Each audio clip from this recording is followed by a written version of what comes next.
Okay okay yes ನಾವು talking about entrepreneurship civil ಇಂಜಿನಿಯರ್ಗಳಿಗೆ. So ಎಷ್ಟೋ ಜನ ಏನು ಮಾಡ್ಬಿಡ್ತಾರೆ ಅಂದರೆ civil engineering first of all ಏನಂದರೆ ಸಿವಿಲ್ ಇಂಜಿನಿಯರಿಂಗ್ ಬಗ್ಗೆನೇ ತುಂಬ ಮಿಸ್ಕನ್ಸೆಪ್ಷನ್ ಇದೆ. ಸಿವಿಲ್ ಇಂಜಿನಿಯರಿಂಗ್ ಓದಿದ ತಕ್ಷಣ ನನಗೆಲ್ಲ ಮನೆ ಕಟ್ಟಕ್ಕೆ ಗೊತ್ತಾಗುತ್ತೆ ಅನ್ನೋದು ಸುಳ್ಳು. ನಾವು ಕಾಲೇಜಲ್ಲಿ ಓದೋದೇ ಒಂದು, ರಿಯಾಲಿಟಿಗೆ ಬಂದರೆ ಅಲ್ಲಿ ಆಗೋದೇ ಇನ್ನೊಂದು. ಸೊ ಈಗ ಒಬ್ಬ ಸಿವಿಲ್ ಇಂಜಿನಿಯರಿಂಗ್ ಇವಾಗ ಇಫ್ ಅವರ್ ಆಡಿಯನ್ಸ್ ಯಾರಾದರೂ ಸಿವಿಲ್ ಇಂಜಿನಿಯರಿಂಗ್ ಸ್ಟೂಡೆಂಟ್ ಇದಾನಪ್ಪ ಅಂದರೆ ಅವನು ನೆಕ್ಸ್ಟ್ ಎಜುಕೇಷನ್ ಆದಮೇಲೆ ಆಂಟ್ರಪ್ರನರ್ ಆಗಬೇಕು ಅನ್ನೋದಿದ್ರೆ ಏನು ಮಾಡಬೇಕು ಅವನು? ಓಕೆ, ನಾನು ಕೂಡ ವಿ ಟಿ ಯುಲಿ BE ಸಿವಿಲ್ ಇಂಜಿನಿಯರಿಂಗ್ ಮಾಡಿಬಿಟ್ಟೆ ಪಾಸ್ ಔಟ್ ಆಗಿದ್ದು. ಬಟ್ ನನಗೇನು ಅನಿಸುತ್ತೆ, ನಮಗೆ ಸ್ಕಿಲ್ಸ್ ಇಲ್ದಂಗೆ ನಾವು ಫೀಲ್ಡ್ಗೆ ಎಂಟರ್ ಆದ್ವಿ ಅಂತ ಅನ್ನಿಸ್ತು. ಈಗ ಫಾರ್ ಎಕ್ಸಾಂಪಲ್ ನಾನು ವರ್ಕ್ ಮಾಡ್ಬೇಕಾದ್ರೆ ಟೋಟಲ್ ಸ್ಟೇಷನ್ ಸರ್ವೇನ ನಾವು ಅಷ್ಟೊಂದು ಮಹತ್ವ ಕೊಡಲಿಲ್ಲ ಟೋಟಲ್ ಸ್ಟೇಷನ್ಗೆ. ಆವಾಗ ಪೆಬಲ್ ಬಿಟ್ಟು ನೋಡೋದು, ಚೈನ್ ಸರ್ವೆ ಮಾಡೋದು, ನೀವು ಸಿವಿಲ್ ಅಂತ ಹೇಳಿದ್ರಲ್ವಾ, ಅದೆಲ್ಲ ಮಾಡಿಸ್ತೀವಿ. ಬಟ್ ಅದು ಪ್ರಾಕ್ಟಿಕಲಿ ವರ್ಕೇ ಆಗಲ್ಲ. ಓಕೆನಾ? ನಾವು ಇವಾಗ ನಮ್ದೆಲ್ಲ ಸೈಟಲ್ಲೂ ಫೌಂಡೇಶನ್ ಮಾರ್ಕಿಂಗ್ನ ನಾವು ಟೋಟಲ್ ಸ್ಟೇಷನ್ ಖರ್ಚು ಮಾಡಿಸ್ತೀವಿ. ಅದು ರೋಡ್ಗೆ ಸೀಮಿತ ಅಲ್ಲ. 4,000 to 5,000 rupees ಕೊಟ್ಟರೆ ಒಂದು ಸಣ್ಣ ಪ್ಲಾಟ್ಗೂ ಎಕ್ಸಾಕ್ಟ್ ಪ್ರಿಸಿಷನ್ನಲ್ಲಿ ವಿತ್ ಲೆವೆಲ್ಸ್ ಟೋಟಲ್ ಸ್ಟೇಷನ್ ಪಟ್ಟು ಮಾಡಿಸ್ಬೋದು. ಏನಾಗ್ತಾ ಇದೆ, ಓದ್ಬೇಕಾದ್ರೆ ನಾವು ಅಸಂಪ್ಷನಲ್ಲೇ ಬದುಕ್ತೀವಿ. ನಿಮಗೆ ಗೊತ್ತು, ಬೀಮ್ ಮೇಲೆ ಇಷ್ಟು ಲೋಡ್ ಇದೆ, 50 kN ಲೋಡ್ ಇದೆ, ನೀವು ಇದ್ರ ಮೇಲೆ ಕ್ಯಾಲ್ಕುಲೇಟ್ ಮಾಡಿ ಅಂತ ಬರ್ತಾರೆ. ಬಟ್ ಲೋಡ್ ಹೆಂಗೆ ಕ್ಯಾಲ್ಕುಲೇಟ್ ಆಗ್ತಾ ಇದೆ, ಹೆಂಗೆ ಡಿಸ್ಟ್ರಿಬ್ಯೂಟ್ ಆಗ್ತಾ ಇದೆ ಒಂದು ಬಿಲ್ಡಿಂಗಲ್ಲಿ ಲೋಡ್? ಇವಾಗ ನಾವಿದ್ದೀವಿ, ನಮ್ಮ ಲೋಡ್ ಸ್ಲ್ಯಾಬ್ಗೆ ಹೋಗುತ್ತೆ, ಬೀಮ್ಗೆ ಹೋಗುತ್ತೆ, ಕಾಲಮ್ಗೆ ಹೋಗುತ್ತೆ, ಫುಟ್ಟಿಂಗ್ ಹೋಗುತ್ತೆ. ಈ ಲಿಂಕ್ನ ಮಿಸ್ ಮಾಡಿಸ್ಬಿಟ್ವಿ ಮೇಜರ್. ವಿ ಟಿ ಯುಲಿ ಓದಿರೋರಿಗೆ ಪ್ರಾಬ್ಲಮ್. ನಾನು ಓದಿದಾಗ್ಲೂ ನನಗೇನು ಅನಿಸ್ತು, ಇಲ್ಲ ಕಟ್ ಥರ ಓದ್ಬಿಟ್ಟಿದ್ದೀವಿ. ನಾನು ಏನು ಮಾಡಿದ್ದೆ, ಸ್ಟೇರ್ ಕೇಸ್ ಅನ್ನೋ ಟಾಪಿಕ್ಗೆ ಬಿಟ್ಟಿದ್ದೆ. ಯಾಕಂದರೆ ಕವರ್ ಆಗುತ್ತಲ್ಲ, ಮಾರ್ಕ್ಸ್ ಬಂದ್ಬಿಡುತ್ತೆ, ಬೇರೆ ಯೂನಿಟ್ ಓದ್ಕೊಂಡು ಹೋಗೋಣ ಅಂತ. ಬಟ್ ಪ್ರಾಕ್ಟಿಕಲ್ ಬಿಲ್ಡಿಂಗ್ ಕಟ್ಟಕ್ಕೆ ಬಂದಾಗ ನಾವು ಸ್ಟೇರ್ ಕೇಸೇ ಕೊಡ್ತಿದ್ರಂಗೆ. ನಾವು ಓದ್ಬೇಕಾದ್ರೆ ನಾನು ತಪ್ಪು ಮಾಡಿದ್ದೀನಿ. ಏನಂದ್ರೆ ಒಂದು ಬಿಲ್ಡಿಂಗ್ನ ಕಂಪ್ಲೀಟ್ ಆಗಿ ನಾವು ಡಿಸೈನ್ ಮಾಡಿ ಎಕ್ಸಿಕ್ಯೂಟ್ ಮಾಡ್ತೀವಿ ಅಂತ ಓದ್ತಾ ಇಲ್ಲ. ನಾವ್ ಇವತ್ತು ಪಾಸ್ ಆದ್ರೆ ಸಾಕು, ಇದನ್ನ ಮಾತ್ರ ನಾವು ಕಲ್ತ್ರೆ ಸಾಕು, ಬೆಂಡಿಂಗ್ ಮೂವ್ಮೆಂಟ್ ನಮ್ಗೆಲ್ಲ ಅಪ್ಲೈ ಮಾಡೋದು ಅಂತ ಗೊತ್ತಾಗಲ್ಲ. ಯಾಕೆ ಅಂದ್ರೆ ನಾವು ಪ್ರಾಕ್ಟಿಕಲ್ ಆಗಿ ಅದನ್ನ ಕಲ್ತೇ ಇಲ್ಲ. ಒಂದು ಅಸಂಪ್ಷನ್ ಆಫ್ kN ತಗೊಂಡು ಈ ತರ ಸಾಲ್ವ್ ಮಾಡ್ಬಿಟ್ಟು ಇಲ್ಲಿ ಬೆಂಡಿಂಗ್ ಮೂವ್ಮೆಂಟ್ ಡಯಾಗ್ರಾಮ್ ಇಲ್ಲಿ ಬಂತು, ಇಲ್ಲಿ ಲೋಡ್ ಜಾಸ್ತಿ ಈ ತರ ಇದೆ ಅದನ್ನ ನಾವು ಮಾಡ್ತಾ ಇದೀವಿ. ಬಿಟ್ರೆ ಒಂದು ಬಿಲ್ಡಿಂಗ್ ಅಲ್ಲಿ ಪ್ರಾಕ್ಟಿಕಲ್ ಒಂದು ಸೈಟ್ಗೆ ಹೋಗಿ ಇಲ್ಲಿಂದ ಇಲ್ಲಿಗೆ ಈ ಬೀಮ್ ಕಾಲಮ್ ಇಷ್ಟಿದೆ, ಇದಕ್ಕೇನು ಲೋಡ್ ಹೋಗ್ಬೋದು, ಲೈವ್ ಲೋಡು ಡೆಡ್ ಲೋಡ್ ಅಂದ್ರೆ ಏನು, ಅದ್ರ ಮೇಲೆ ಹೆಂಗ್ ನಿಂತ್ಕೊಂತ ಇದೆ, ಇದು ನಾವು ಬ್ರಿಡ್ಜ್ ಮಾಡ್ಬೇಕಾಗಿ ಬರುತ್ತೆ. ಸೈಟ್ನ ಮತ್ತೆ ನಮ್ಮ ಎಜುಕೇಶನ್ ನಾವು ಬ್ರಿಡ್ಜ್ ಮಾಡದೇ ಇದ್ರೆ, ಅಂದ್ರೆ ಪ್ರಾಕ್ಟಿಕಾಲಿಟಿಯನ್ನು ನಾವು ಬ್ರಿಡ್ಜ್ ಮಾಡದೇ ಇದ್ರೆ ಸಿವಿಲ್ ಇಂಜಿನಿಯರ್ಸ್ಗೆ ಅರ್ಥವೇ ಆಗಲ್ಲ. ಆಮೇಲೆ ಈಗೆಲ್ಲ ಸಾಫ್ಟ್ವೇರ್ ಬೇಸ್ಡ್, ಸ್ಟಾಡ್ ಪ್ರೋ ಇದೆ, ಬೇರೆ ಬೇರೆ ತರ ಸಾಫ್ಟ್ವೇರ್ ಇದಾವೆ. ಆ ಸಾಫ್ಟ್ವೇರ್ ಅಲ್ಲೂ ನಾವು ಓದ್ಬೇಕಾದ್ರೆ ತುಂಬಾ ಕಮ್ಮಿ ಕಲ್ತಿರೋದು. ಅದನ್ನ ಆಟೋಕ್ಯಾಡ್ ಸ್ವಲ್ಪ ಮಾತ್ರನೇ ಅದಕ್ಕೊಂದು ಲ್ಯಾಬ್ ಇರುತ್ತೆ. ಬಟ್ ಅದನ್ನು ಎಲ್ಲ ಕಾಪಿ ಪೇಸ್ಟ್ ಅನ್ನೋದನ್ನ ಅಷ್ಟೇ ಕಲ್ತಿರ್ತೀವಿ. ಡ್ರಾಫ್ಟಿಂಗ್ ಮಾಡಬೇಕು ಅಂದ್ರೆ ಅದಕ್ಕೇನು ಬೇಸಿಕ್ ಬೇಕು ಅದನ್ನೆಲ್ಲ ನಾವು ಕಲ್ತೇ ಇಲ್ಲ. ನಾವು ಮಾಡ್ಬೇಕಾದ್ರೆ ಕೈಯಲ್ಲೂ ಮಾಡ್ತಾ ಇದ್ವಿ. ಕೈ ತಪ್ಪಂತಲ್ಲ, ಬಟ್ ನಾವು ಅಡ್ವಾನ್ಸ್ಮೆಂಟ್ ಇವಾಗ ಬಂದಾಗ ನಾವು ಹಳೆ ಕಾಲದಲ್ಲಿದ್ರೆ ವರ್ಕೇ ಆಗಲ್ಲ.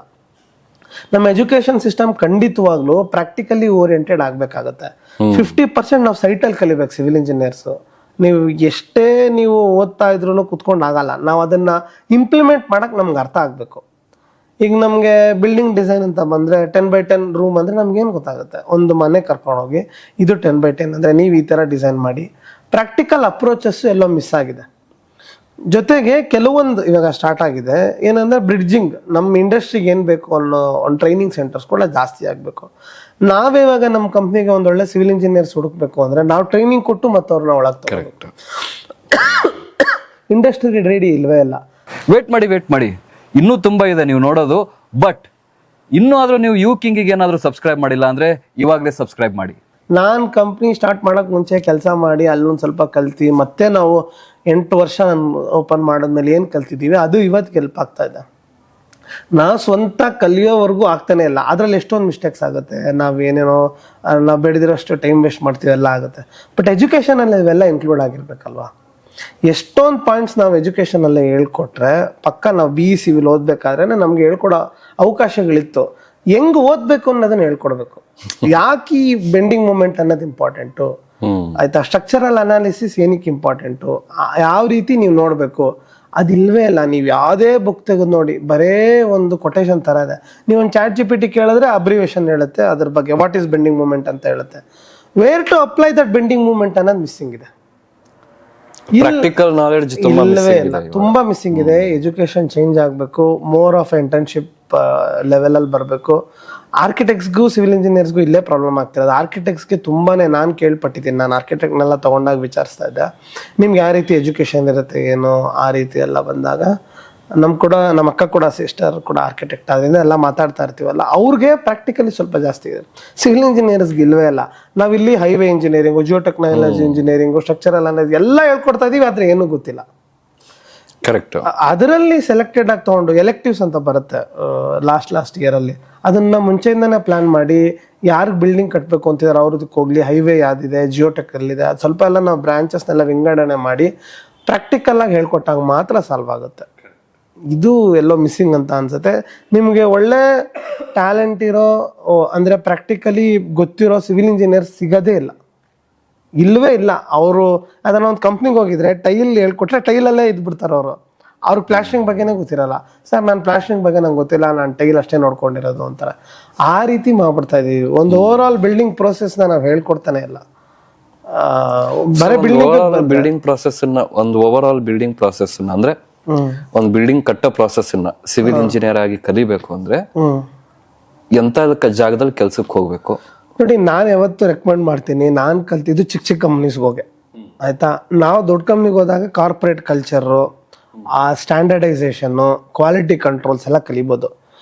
ಬಟ್ ಅಲ್ಲಿ ನೀವು ಎಷ್ಟೇ ವರ್ಷ ಮಾಡಿದ್ರು ತುಂಬಾ ಒಂದು ಫುಲ್ ದೊಡ್ಡ ಪ್ರೋಸೆಸ್ ಗೊತ್ತಾಗಲ್ಲ. ಆಮೇಲೆ ಎಲ್ಲ ದೊಡ್ಡ ಪ್ರಾಜೆಕ್ಟ್ಸೇ ಇರುತ್ತೆ ಯೂಶಲಿ ಬ್ರ್ಯಾಂಡೆಡ್ ಕಂಪ್ನಿ. ನೀವೇನಿ ಹೋದ್ರೆ, ಆದರೆ ಚಿಕ್ಕ ಸಿವಿಲ್ ಇಂಜಿನಿಯರ್ಸ್ ಹತ್ರ, ಆರ್ಕಿಟೆಕ್ಟ್ಸ್ ಹತ್ರ ನೀವು ಕೆಲಸ ಮಾಡಿದಾಗ ನಿಮಗೆ ಒಂದು ಕಂಪ್ಲೀಟ್ ಬಿಲ್ಡಿಂಗ್ ಅರ್ಥ ಆಗುತ್ತೆ. ಏನಂದ್ರೆ ಇದರಲ್ಲಿ ತುಂಬಾ ಇದಾವೆ. ಒಂದು ಲೈಸೆನ್ಸಿಂಗು, ಬೋರ್ವೆಲ್ಲು, ಮರ ಇದ್ರೆ ಹೆಂಗ್ ತೆಗೆದಾಕ್ಬೇಕು, ಮತ್ತೆ ಒಂದು ಬಿಲ್ಡಿಂಗ್ ಹೆಂಗ್ ಡಿಸೈನ್ ಮಾಡಬೇಕು, ಸ್ಟ್ರಕ್ಚರಲ್ ಇಂಜಿನಿಯರ್ ಹತ್ರ ನಾವೇನ್ ಡಿಸೈನ್ ಮಾಡಿಸ್ಕೊಬೇಕು, ಬೀಮ್ ಹೆಂಗಿರ್ಬೇಕು, ಕಾಲಮ್ ಹೆಂಗಿರ್ಬೇಕು, ಇದೆಲ್ಲ ಕಲ್ತ್ರೆ ಇಂಟೀರಿಯರ್ ಡಿಸೈನಿಂಗ್ ಅಂದ್ರೇನು. ಸಿವಿಲ್ ಇಂಜಿನಿಯರಿಂಗ್ ಅಲ್ಲಿ ಇಂಟೀರಿಯರ್ ಡಿಸೈನ್ ಬಗ್ಗೆ ನಾವು ಮಾತಾಡೋದೇ ಇರಲ್ಲ. But without knowledge of civil interior designing building ಪ್ಲಾನೇ ಮಾಡೋಕ್ಕಾಗಲ್ಲ.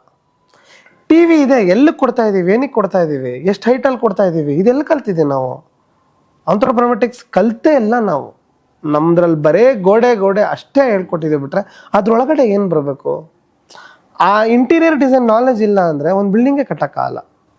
ಇದನ್ನೆಲ್ಲ ತಿಳ್ಕೊಬೇಕು ಅಂದಾಗ ಸಣ್ಣ ಫಾರ್ಮ್ಸ್ಗೆ ಹೋದಾಗ ನಿಮಗೆ ಫುಲ್ ಪ್ರೋಸೆಸ್ ಅರ್ಥ ಆಗುತ್ತೆ. ನಾನು ಕಲ್ತಿದ್ದಂಗೆ ನಾನು ಸೈಟ್ಗೂ ಹೋಗ್ತಾ ಇದ್ದೆ, 3Dನೂ ಮಾಡ್ತಾ ಇದ್ದೆ, 2D ಮಾಡ್ತಾ ಇದ್ದೆ.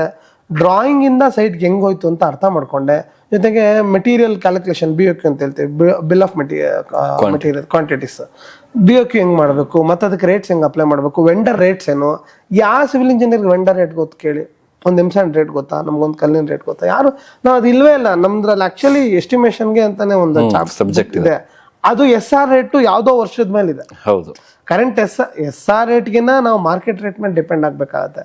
ಅದೆಲ್ಲ ನಾವು ಬ್ರಿಡ್ಜೇ ಮಾಡಿಲ್ಲ, ನಮ್ಗೆ ಅದಕ್ಕೆ ಗೊತ್ತೇ ಇಲ್ಲ. ಆಮೇಲೆ ಅಲ್ಲಿ ನಿಮ್ಗೆ ಟನ್ ಲೆಕ್ಕ ಕೊಡ್ತಾನೆ, ಇಲ್ಲಿ ಏನಪ್ಪ ಒಂದೊಂದ್ಸತಿ ನಾವು ಮೀಟರ್ ಕ್ಯೂಬಲ್ ಕೊಡ್ತೀವಿ, ಫೀಟ್ ಕ್ಯೂಬಲ್ ಕೊಡ್ತೀವಿ, ಅದನ್ನ ಕನ್ವರ್ಷನ್ ಹೆಂಗೆ, ಇದೆಲ್ಲ ತುಂಬಾ ಪ್ರಾಕ್ಟಿಕಲಿ ಪ್ರಾಬ್ಲಮ್ಸ್ ಇದೆ. ಈ ಒಂದು ಹೋಲ್ ಪ್ರೊಸೆಸ್ ಗೊತ್ತಾಗ್ಬೇಕು ಅಂದ್ರೆ ನೀವು ಸಣ್ಣ ಪುಟ್ಟ 10 ಪ್ರಾಜೆಕ್ಟ್ ಮಾಡೋರು, 5 ಪ್ರಾಜೆಕ್ಟ್ ಮಾಡೋರು ಹತ್ರ ಕಂಪಲ್ಸರಿ ಹೋಗ್ಬೇಕು. ಕಾರ್ಪೊರೇಟ್ ಕಲ್ಚರು, ನನಗೆ ಸ್ಟ್ಯಾಂಡರ್ಡೈಸೇಷನ್, QC ಗೊತ್ತಾಗ್ಬೇಕು ಅಂದ್ರೆ ದೊಡ್ಡ ಕಂಪ್ನಿಲಿ ಹೋಗ್ಬೇಕು. ಎರಡೂ ಕಡೆ ವರ್ಕ್ ಮಾಡಿದಾಗ ನೀವೇ ಸ್ವಂತ ಓಪನ್ ಮಾಡಕ್ ನಿಮ್ಗೆ ತುಂಬಾ ಹೆಲ್ಪ್ ಆಗುತ್ತೆ ಅಂತ ನನ್ನ ಅಭಿಪ್ರಾಯ, ನನ್ನ ಸಜೆಷನ್. ಈಗ ಇನ್ನೊಂದೇನಾಗಿದೆ ಅಂದ್ರೆ BE ಮಾಡ್ಬೇಕಾದ್ರೆ, ಸಿವಿಲ್ ಇಂಜಿನಿಯರಿಂಗ್ ಕಲಿಬೇಕಾದ್ರೆ ಎಲ್ಲಾ ಸಬ್ಜೆಕ್ಟು 4 ವರ್ಷದಲ್ಲಿ ತಲೆಯಲ್ಲಿ ತೋರ್ಸೋದಕ್ಕೆ ಟ್ರೈ ಮಾಡಿದ್ದಾರೆ. ಬಟ್ ಆಮೇಲೆ ಇನ್ನೊಂದೇನು ಅಂದ್ರೆ ನಮ್ ಜನಕ್ಕೆ ಸಿವಿಲ್ ಇಂಜಿನಿಯರ್ ಅಂದ ತಕ್ಷಣ ಬರೀ ಮನೆ ಕಟ್ಟೋನಷ್ಟೇ. But civil engineering is beyond ಮನೆ ಕಟ್ಟೋದು. ನೀವೊಂದು ಸಿಟಿ ಪ್ಲಾನ್ ಮಾಡ್ಬೋದು, ರೋಡ್ ಪ್ಲಾನ್ ಮಾಡ್ಬೋದು, ಟ್ರಾನ್ಸ್ಪೋರ್ಟೇಷನ್ ಇಂಜಿನಿಯರಿಂಗ್ ಇದೆ, ಟ್ರಾಫಿಕ್ ಬಗ್ಗೆ ಇದೆ, ಜಿಯೋ ಟೆಕ್ನಾಲಜಿ ಇದೆ, ಇಷ್ಟೆಲ್ಲ ಇದೆ. ಬಟ್ ನಮ್ ಜನಕ್ಕೆ ಅದು ಗೊತ್ತೇ ಇಲ್ಲ. ಸಿವಿಲ್ ಇಂಜಿನಿಯರಿಂಗ್ ಅಂದ ತಕ್ಷಣ ಬ್ರಿಡ್ಜ್ ಕಟ್ಟೋದಕ್ಕೆ ಒಂದು ಸಪರೇಟ್ ಸಬ್ಜೆಕ್ಟ್ ಇದೆ, ಅದು ಹೇಗೆ ವರ್ಕ್ ಆಗುತ್ತೆ, ಅನಾಲಿಸಿಸ್ ಆಗ್ಬೋದು. ಇವಾಗ ಏನಾಗಿದೆ ಅಂದ್ರೆ ಎಷ್ಟೊಂದ್ ಜನ ಟ್ರೆಂಡ್ ಇಂದ ಹೋಗ್ತಾ ಇದಾರೆ, ಅದು ಕೂಡ ತುಂಬಾ ತಪ್ಪಂತ ನಾನು ಹೇಳ್ತೀನಿ. ಟ್ರೆಂಡ್ಗಿನ ನಮ್ಗೆ ಏನ್ ಇಷ್ಟ, ನಾವು ಬಿಲ್ಡಿಂಗ್ ಕಟ್ಸೋದು ಇಷ್ಟ. ನನ್ನ ಫ್ರೆಂಡು M.Tech ಇನ್ ಹೈವೇ ಮಾಡಿ ಹೈವೇಲೆ ಅವ್ನು ಫುಲ್ ಕಂಟಿನ್ಯೂ ಮಾಡ್ತಾನೆ, ಅದು ಅವ್ನಿಗೆ ಪ್ಯಾಷನ್. ನಮ್ ಪ್ಯಾಷನ್ ಏನು, ನಾವು ಅದನ್ನ ಮಾಡ್ಬೇಕು. ನಾವು ಬಲವಂತವಾಗಿ ಪ್ರತಿದಿನ ಕೆಲಸ ಮಾಡಕ್ಕಾಗಲ್ಲ, ನಮ್ಗೆ ಅದ್ರ ಬಗ್ಗೆ ಪ್ಯಾಷನ್ ಇರ್ಬೇಕು. ನನಗೆ ಬಿಲ್ಡಿಂಗ್ಸ್ ಕಟ್ಟಕ್ ಇಷ್ಟ, ಓಕೆ ಬಿಲ್ಡರ್ ಆಗ್ಬೇಕು ಅಂತ ಯೋಚನೆ ಮಾಡಿದ್ದೇನಕ್ಕೆ ನಾವು ಒಳ್ಳೊಳ್ಳೆ ಡಿಸೈನ್ ಬಿಲ್ಡಿಂಗ್ಸ್ ನಮ್ಗೆ ಅವಕಾಶನೇ ಸಿಗ್ತಾ ಇಲ್ವಾ ಅಂದ್ರೆ ನಾವೇ ತಗೊಂಡ್ ಮಾಡ್ದಾಗ್ಲೇ ಆಗ್ಬೋದು ಅಂತ ಬಂದ್ವಿ. ಈ ರೀತಿ ನಮ್ಮ ಇಂಟ್ರೆಸ್ಟ್ ಏನು, ನಂಗೆ ಇಷ್ಟೊಂದು ಜನಕ್ಕೆ ಕಲ್ಲು ಯಾವ ತರ ಕಲ್ಲು ಅವ್ರಿಗೆಲ್ಲ ಇಷ್ಟ. ಜಿಯೋ ಟೆಕ್ನಾಲಜಿ ಇಂಜಿನಿಯರಿಂಗ್ ಹೋದ್ರೆ ಡಿಫ್ರೆಂಟ್ ಟೈಪ್ಸ್ ಆಫ್ ಸ್ಟೋನ್ಸ್ ಆಗ್ಬೋದು, ಅದರದ್ದು ಸ್ಪೆಷಾಲಿಟಿ ಏನಾಗ್ಬೋದು ಅದಕ್ಕೆ ಹೋಗ್ತೀವಿ. ಅದೇ ಹೈವೇ ನಾನು ಹೇಳ್ದಂಗೆ ಹೋಗ್ತೀವಿ. ಸ್ಟ್ರಕ್ಚರಲ್ ಅನಾಲಿಸಿಸು ನನಗೆ ತುಂಬಾ ದೊಡ್ಡ ಸ್ಪ್ಯಾನ್ ಅಲ್ಲಿ ಕಮ್ಮಿ ಬೀಮಲ್ಲಿ ಹೆಂಗ್ ಅಚೀವ್ ಮಾಡ್ಬೋದು ತುಂಬಾ ಇಂಪಾರ್ಟೆಂಟ್. ಯಾಕಂದ್ರೆ ಒಂದು ಸ್ಟೀಲು ಕಾಂಕ್ರೀಟ್ ಎಷ್ಟು ಒಂದು ಬಿಲ್ಡಿಂಗ್ ಅಲ್ಲಿ ಇಂಪಾರ್ಟೆಂಟ್ ಅಂದ್ರೆ ಎಫಿಷಿಯನ್ಸಿ ಆಫ್ ದ ಬಿಲ್ಡಿಂಗ್ನು ಜಾಸ್ತಿ ಮಾಡುತ್ತೆ, ಕಾಸ್ಟ್ ಕೂಡ ಕಮ್ಮಿ ಮಾಡ್ಬೋದು. ನೀವು ಐಡಿಯಲ್ ಆಗಿ ಡಿಸೈನ್ ಮಾಡಿರೋ ಸ್ಟ್ರಕ್ಚರಲ್ ಇಂಜಿನಿಯರ್ನ ನಾವು ಹೈಯರ್ ಮಾಡಿ ನಾವು ತಗೊಂಡಾಗ ಅಥವಾ ನಮಗೆ ಡಿಸೈನಿಂಗ್ ಗೊತ್ತಿದ್ದಾಗ consumption of steel and concrete is much less. Unnecessary ಅವ್ರ ಫ್ಯಾಕ್ಟರ್ ಆಫ್ ಸೇಫ್ಟಿ ಇಟ್ಕೊಂಡು ಹಾಕಕ್ಕೂ ಅಲ್ಲ. ಇದು ತುಂಬಾ ಒಳ್ಳೆ ಟಾಪಿಕ್. ನಾವು ಆ ರೀತಿ ಓದೇ ಇಲ್ಲ, ಅದನ್ನೇ ನಾನು ಹೇಳಿದ್ದು, ಬರೇ ಪಾರ್ಟ್ ಆಗಿ ಓದಿದೀವಿ ಅದರಲ್ಲಿ. ಈ ತರ ತುಂಬಾ ಫೀಲ್ಡ್ಸ್ ಇದಾವೆ. ನನ್ನ ಪ್ರಕಾರ ಈಗ ಏನೇ ಮಾಡಿದ್ರು ಇದೆಲ್ಲ ಹೇಗೆ ನಾವ್ ಹೆಂಗ್ ಅಡಾಪ್ಟ್ ಮಾಡ್ಕೊಬೇಕು ಅನ್ನೋದು ಇಂಪಾರ್ಟೆಂಟ್ ಆಗುತ್ತೆ. ಅದಕ್ಕೆ ಬರೋಣ. ಬಟ್ ಸಿವಿಲ್ ಇಂಜಿನಿಯರಿಂಗ್ ಅಲ್ಲಿ ಹೈಡ್ರಾಲಿಕ್ಸ್ ಇದೆ. ಹೈಡ್ರಾಲಿಕ್ ಅದು ಅವಶ್ಯಕತೆ ಇದೆಯಾ ಸಿವಿಲ್ ಇಂಜಿನಿಯರಿಂಗ್ ಅಲ್ಲಿ ಹೈಡ್ರಾಲಿಕ್ಸ್? ಅಂದ್ರೆ ಬೇಸಿಕ್ ಪ್ಲಂಬಿಂಗ್ ಬಗ್ಗೆ ಹೇಳ್ಕೊಡ್ಬೋದಾಗ್ಲಿ ಬಿಟ್ರೆ ಮೆಕ್ಯಾನಿಕಲ್ ಅವ್ರಿಗೂ ನಮ್ಗೂನು ಸೇಮ್ ಹೈಡ್ರಾಲಿಕ್ಸ್ ಸೇಮ್ ಸಬ್ಜೆಕ್ಟ್. ಹೌದು, ಅಲ್ಲಿ ಮಿಷಿನ್ ಟರ್ಬೈನ್ಸ್ ಬಗ್ಗೆ ಎಲ್ಲ ಓದಿದ್ವಿ ನಾವು. ಅದ್ ನನ್ಗೆ ಅರ್ಥವೇ ಯಾಕೆ ಅವಶ್ಯಕತೆ ಸಿವಿಲ್ ಇಂಜಿನಿಯರಿಂಗ್ ಅಲ್ಲಿ ಹೈಡ್ರಾಲಿಕ್ಸ್ ಅನ್ನೋ ಸಬ್ಜೆಕ್ಟ್ ಅವಶ್ಯಕತೆನೇ ಇಲ್ಲವೇ ಇಲ್ಲ. So this is where our education system should change. ಹೌದು, ಎಸ್ಪೆಷಲಿ ನಾನು ಹೇಳ್ತಾ ಅಲ್ವಾ, ಫಸ್ಟ್ ಈ ಚೈನ್ ಸರ್ವೆ, ಈ ಪೆಬಲ್ ಸರ್ವೆ, ಅದ್ ಹೆಂಗ್ ವರ್ಕ್ ಆಗುತ್ತೆ, ನಾವು ಟೋಟಲ್ ಸ್ಟೇಷನ್ ತಗೊಂಡು ಕಾಂಟೂರ್ಸ್ ಹೆಂಗ್ ಮ್ಯಾಪ್ ಮಾಡೋದು ಅಂತ ಪ್ರಾಕ್ಟಿಕಲ್ ಆಗಿ ಹೇಳ್ಕೊಡಿ.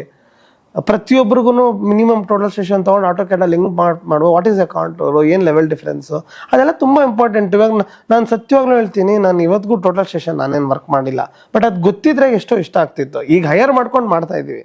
ಇನ್ನೊಂದು ಮಿತ್ತೇನ್ ಗೊತ್ತಾ, ಆಂಟರ್ಪ್ರಿನರ್ ಆಗ್ಬೇಕು ಅಂದ್ರೆ ಎಲ್ಲ ಗೊತ್ತಿರ್ಬೇಕು ಅಂತಲ್ಲ, ಕೆಲಸ ಮಾಡ್ಸೋದು ಗೊತ್ತಿರ್ಬೇಕು. ನಾವ್ ಏನ್ ಅನ್ಕೊಂಬಿಟ್ಟಿದೀವಿ, ನಾನು ಸ್ಟ್ರಕ್ಚರ್ ಅನಾಲಿಸಿಸ್ ಕಲ್ತ್ರೆ ಮಾತ್ರ ನಾನು ಒಂದು ಬಿಲ್ಡಿಂಗ್ ಕಟ್ಬೋದು ಅಂತ, ಖಂಡಿತ ಅಲ್ಲ. ನಾವು ಆಂಟರ್ಪ್ರಿನರ್ ಆಗ್ಬೇಕು ಅಂದ್ರೆ ಎಷ್ಟೊಂದು ಜನ ನಮ್ಮ ಕೆಲಸ ಮಾಡಿಸ್ಕೊಳಕ್ ನಮ್ಗೆ ಗೊತ್ತಿರ್ಬೇಕು. ಸ್ಟ್ರಕ್ಚರಲ್ ಇಂಜಿನಿಯರ್ ಜೊತೆ ಹೆಂಗ್ ವರ್ಕ್ ಮಾಡಬೇಕು, ಬೇರೆ ಇಂಟೀರಿಯರ್ ಡಿಸೈನರ್ ಜೊತೆ ಹೆಂಗ್ ವರ್ಕ್ ಮಾಡಬೇಕು, ನಮ್ಮಲ್ಲಿ ಬರೀ ಏಸ್ಥೆಟಿಕ್ಸ್ಗೆ ಆರ್ಕಿಟೆಕ್ಟ್ ಇದ್ರೆ ಹೆಂಗ್ ವರ್ಕ್ ಮಾಡಬೇಕು, ಇವ್ರನ್ನೆಲ್ಲ ಕಂಬೈನ್ ಮಾಡಿ ನಾವು ಮಾಡೋದು ಯಾವ ರೀತಿ ಅನ್ನೋದು ಆಂಟರ್ಪ್ರಿನರ್ಶಿಪ್. ಈ ಮಿತ್ತಿಂದ ನಾವು ಆಚೆ ಬರಬೇಕು. ನಮ್ಗೆ ಏನ್ ಇಷ್ಟ ಅದನ್ನೇ ನಾವು ಮಾಡ್ಬೇಕು. ನೀನ್ ಸ್ಟ್ರಕ್ಚರಲ್ ಇಷ್ಟನಾ, ಬರೇ ಸ್ಟ್ರಕ್ಚರಲ್ ಇಂಜಿನಿಯರ್ ಆಗೋ ತೊಂದರೆ ಇಲ್ಲ, ಬಟ್ ನಾವು ಬಿಲ್ಡರ್ ಆಗ್ಬೇಕು, ಆಂಟರ್ಪ್ರಿನರ್ ಆಗ್ಬೇಕು ಅಂದ್ರೆ ಇವ್ರನ್ನೆಲ್ಲ ಸಂಭಾಳಿಸೋದು ಹೆಂಗೆ ಅಂತ ತಿಳ್ಕೊಬೇಕು. ನಿಮ್ಗೆ ಬಿಲ್ಡಿಂಗ್ ಡಿಸೈನ್ ಗೊತ್ತಿರಲೇಬೇಕು ಅಂತಲ್ಲ, ವಿಷನ್ ಇದ್ರು ಕೂಡ ಸಾಕು, ಆ ರೀತಿ ಆಗುತ್ತೆ. Thank you so much. ಇಷ್ಟೊತ್ತು ಯೂಕಿಂಗ್ ಜೊತೆಗೆ ನೀವು ಕೂಡ ಹೊಸ್ತನ್ನ ಕಲ್ತ್ಕೊಂಡಿದ್ದೀರಾ ಅಂತ ನನಗೆ ಗೊತ್ತಾಯ್ತು. ಸೊ ಈ ಎಪಿಸೋಡ್ ಇಂದ ನೀವೇನ್ ಕಲ್ತ್ಕೊಂಡಿದ್ದೀರಾ ಅನ್ನೋದನ್ನ ಕೆಳಗಡೆ ಕಮೆಂಟ್ ಮಾಡಿ. ಅಷ್ಟೇ ಅಲ್ಲ, ಯೂಕಿಂಗಿಗೆ ಸಬ್ಸ್ಕ್ರೈಬ್ ಮಾಡಿ, ಇನ್ಸ್ಟಾಗ್ರಾಮಲ್ಲೂ ನನ್ನನ್ನು ಫಾಲೋ ಮಾಡಿ.